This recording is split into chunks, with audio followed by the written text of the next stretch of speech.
Scott Bessent was asked a simple question: do you know the poverty rate in America? His stumble in answering didn't just reveal uncertainty, it exposed something deeper about how poverty is overlooked when policy conversations focus only on the wealthy.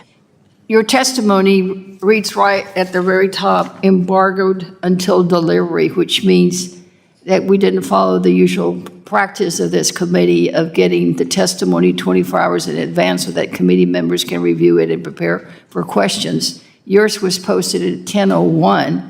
The committee was at 10. Well, it looks like you need. My staff is just telling me that it's standard practice.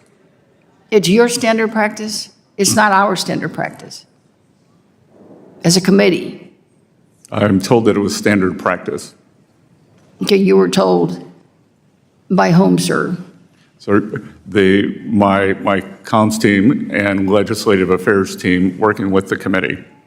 Well, Mr. Chairman, I think for the record, I think you should clarify to the gentleman that that is not our standard. And I know that at least I didn't know anything about this until I got it here. And I don't think our committee staff on the Democratic side was notified that we would be getting all your testimony late. I just wondered, why you had made that request, and clearly at the top, embargoed until delivery. Well, embargo to delivery, I think that was mostly meant for the press. We're not press, sir. We're the members of Congress that have oversight. So, Mr. Chairman, I would hope that you not condone this kind of late submission. It just doesn't help, frankly, for some of the atmosphere that's created when we all just sit down and we still don't have your testimony. Well, then, we just sort of don't feel really good about that. It's not our custom Congresswoman, practice. I appreciate the importance that you put on my statement. Well, thank you. Notice it's important, sir. Do you know what the poverty rate is in our country? I believe that the poverty level is a fixed number. No, do you know the poverty rate in this country? I believe it is in the teens. In the teens, okay. Well, it's about a little over 11%. It just strikes me that most of all your testimony is always about the tax cuts and cutting costs, and it's always about tax cuts, and it's always about the rich. But nothing is ever said about poor, other than you suggesting that you worked yourself.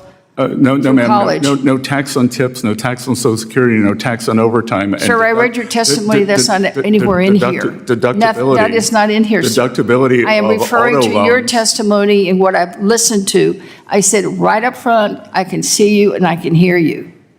You've not said one thing about what we're doing to help the poor. In fact, none of your colleagues even when we were talking about the car seats, that impacts poor people more than anyone else, because not only can they usually not even afford a car seat and have to go to a garage sale to find one, now it's going to be even higher. Your president is suggesting that he wants to give a $5,000 bonus to women to have babies, and then what? Just leave them out on the cold alone? No car seat, no food, no Medicaid?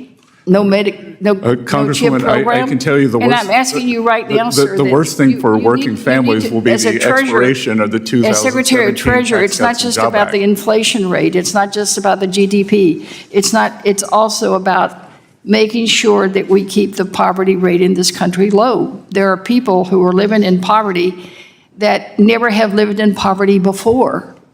You also failed to say here, you say unemployment remains low. I mean, the study should have read unemployment went up.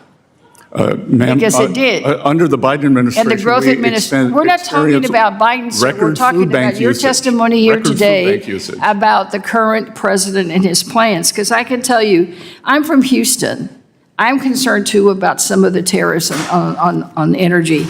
We have done a lot to increase trade in Houston, construction, everything after the pandemic.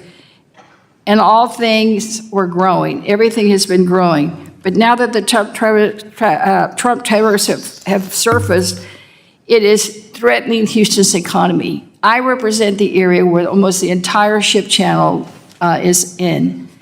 The petrochemical companies all are in my district. The port is in my district.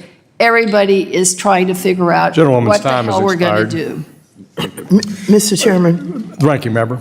I ask unanimous consent to enter. What does it mean when the people making decisions about America's economy can't even answer a basic question about poverty? That was at the heart of Congresswoman Sylvia Garcia's clash with Treasury Secretary Scott Bessent. From the very beginning, Garcia set the tone by pointing out something that might sound procedural, but is actually very revealing. She pressed Bessent about why his testimony was embargoed until the last minute, released only as the hearing was beginning. On the surface, that may sound like a small issue of paperwork, but in reality, it affects how members of Congress prepare to hold officials accountable. When testimony is delivered late, it robs legislators of the chance to thoroughly review, analyze, and prepare thoughtful questions. That creates an imbalance, giving the witness an upper hand in controlling the narrative. By calling this out, Garcia was signaling that transparency and accountability matter, even in the details. But the real heat of the exchange came when she asked Bessent a simple question: do you know the poverty rate in this country? His fumbling answer, in the teens, revealed not just a lack of precision, but something deeper. Poverty in the United States isn't an abstract statistic. It represents millions of Americans struggling to pay rent, feed their families, and cover medical bills. Garcia corrected him. The rate is just over 11%. That might sound low to some, but when applied to the U.S. population, it represents more than 37 million people. Her frustration was clear. Time and again, she pointed out that Bessent's testimony, like so many economic discussions in Washington, focused on tax cuts, deregulation, and policies that primarily benefit the wealthy. She contrasted that with the reality of working families. Something as basic as a car seat, an everyday necessity for parents, becomes a crushing expense for poor families who often have to buy them secondhand. If policy doesn't account for these struggles, it risks leaving millions behind. Garcia also connected the dots between economic statistics and lived experience. Yes, unemployment numbers might look healthy on paper, but what about people who are employed and still living in poverty? What about families who, for the first time, have fallen below the poverty line due to rising costs of living? Economic health cannot be measured only by GDP growth or stock market gains. It has to be measured by whether ordinary people can actually afford to live with dignity. She pushed further, challenging the idea that tax policy should be measured solely by its effects on investors and corporations. Pointing to proposals like a $5,000 baby bonus, she asked the bigger question: what happens after the baby is born? Do families get support for healthcare, childcare, food, housing? Or are they simply left to fend for themselves with a one-time check while the structural issues of poverty remain unaddressed? In highlighting Houston's economy, Garcia tied these national debates to her own district. The petrochemical plants, the shipping industry, the workers who power the port, all of them are directly affected by tariffs and trade policy. For her, this isn't abstract. These are constituents who feel the shockwaves of economic decisions immediately, whether in job losses, higher prices, or shrinking opportunities.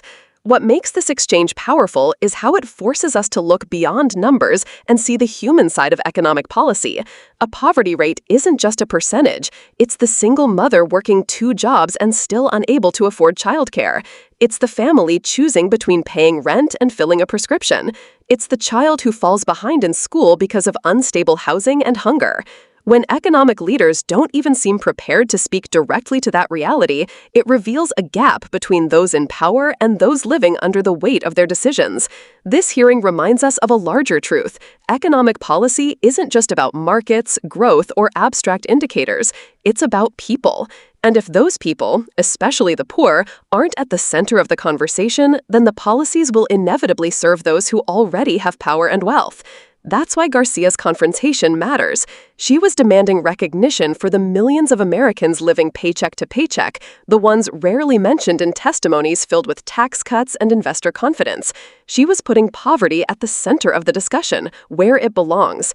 If you found this breakdown valuable and believe that conversations about poverty and economic justice deserve more attention, don't just click away. Share this video so more people understand what's at stake, subscribe for deeper analysis on hearings that shape our future, and leave your thoughts in the comments. After all, democracy works best when the voices of everyday people, not just the wealthy, are heard.